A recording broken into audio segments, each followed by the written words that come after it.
Good morning, dear students. Welcome to science class.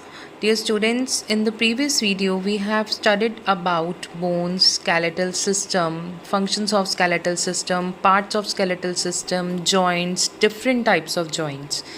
Now, today we are going to start that how body moves. Now, as I told you, that bones they are covered with the soft tissues which is known as muscles, and muscles they are attached to the bones by another tissue through tendons. So bones होती हैं, bones के ऊपर muscles present होती हैं and muscles के ऊपर skin present होती है, और जो मसल्स होती हैं वो बोन्स से टेंडन्स के थ्रू अटैच्ड होती है। बोन्स और मसल्स टेंडन्स के थ्रू एक दूसरे से अटैच होती हैं। अब जो मसल्स होती हैं they are of two types. Muscles को हम ब्रॉडली टू कैटेगरीज या टू टाइप्स में डिवाइड करते हैं। One is voluntary muscles and another is involuntary muscles. Voluntary muscles वो मसल्स होती हैं जो हमारे कंट्रोल में होती हैं, विच वी कैन कंट्रोल। हम जब चाहें उनको मसल्स को मूवमेंट दे सकते हैं और जब चाहें उनको मूव करने से स्टॉप कर सकते हैं।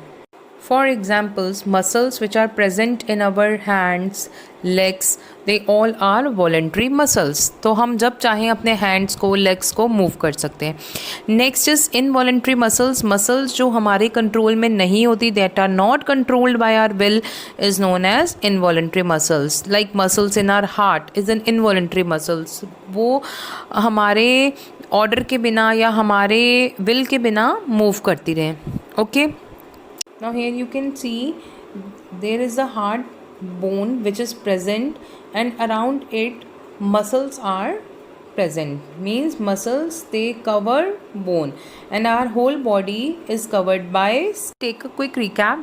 Now we know that bones and muscles they form a shape to the body. Okay, now there are 206 bones present in our body and they form a skeletal system. And there are more than 500 muscles, around 640 muscles present in a human body. So that and it covers the skeletal system. You can see that voluntary muscles they work in pair. जब एक muscle contract करती है तो bone is pulled in that direction. मतलब जब एक muscle contract करती है तो बोन उस डायरेक्शन में मूव करती है, एंड इफ़ जो पीछे वाली मसल होती है, जो अदर मसल होती है पेयर, वो रिलैक्स करती है and returns to its original length.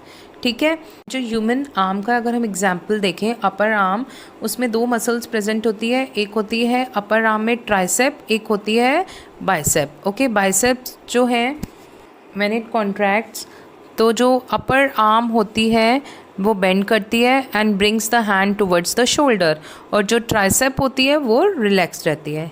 Next is cartilage. Cartilages they are present in the ear lobe और nose. Okay, it gives shape to the certain parts, और ये जो होता है it is very flexible. Cartilages बहुत flexible और elastic होते हैं। ये बोन्स को प्रोटेक्ट करते हैं ताकि उनको कोई भी शॉक ना लगे। Okay, they are also known as shock absorber, और ये डैमेज ना हो बोन्स, उनको प्रोटेक्ट करने के लिए कार्टिलेजेस प्रेजेंट होते हैं। Next is bones and X-ray. जब भी व्हेन यू गेट हर्ट या डॉक्टर क्या कहता है कि go for an X-ray to check out whether your bone there is a fracture और not in your bone. Okay, तो these are X-ray images which are shown to you in the diagram. X-rays क्या होते हैं? ये radiations होती हैं और ये it can pass through the muscles and tissues, but ये बोन्स को पास नहीं करती, क्रॉस नहीं करती। इस प्रॉपर्टी की वजह से ये बोन्स की फ़ोटोग्राफ ले लेती है inside our body, and that photographs help us to find various bones और टू चेक एनी फ्रैक्चर और injury of to the bone. Next we will study about movement in various animals. The way by which an animal move is known as gait. Okay, now the presence or absence of backbone it affects the movement of an animal. कि एक animal है उसके अंदर backbone present है या नहीं present है, उसको हम वो किससे affect होती है? by the presence of backbone. अब जो भी एनिमल्स हैं they are basically classified on the basis of their backbone into two categories or you can say two groups. एक होता है vertebrates, एक होते हैं invertebrates. Vertebrates वो animal होते हैं that have backbone, जिनकी backbone present होती है, like dogs, fishes, human beings. And those animals जिसकी backbone नहीं present होती they are known as invertebrates like earthworm, cockroaches, snails. Okay, अब इनका जो movement है vertebrates और invertebrates में we will study.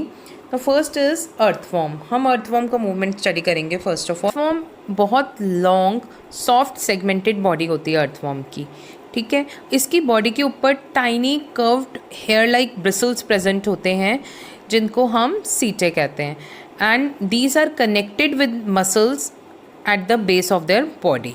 ठीक है, now I will show you the picture of the earthworm. So you can see this is an earthworm.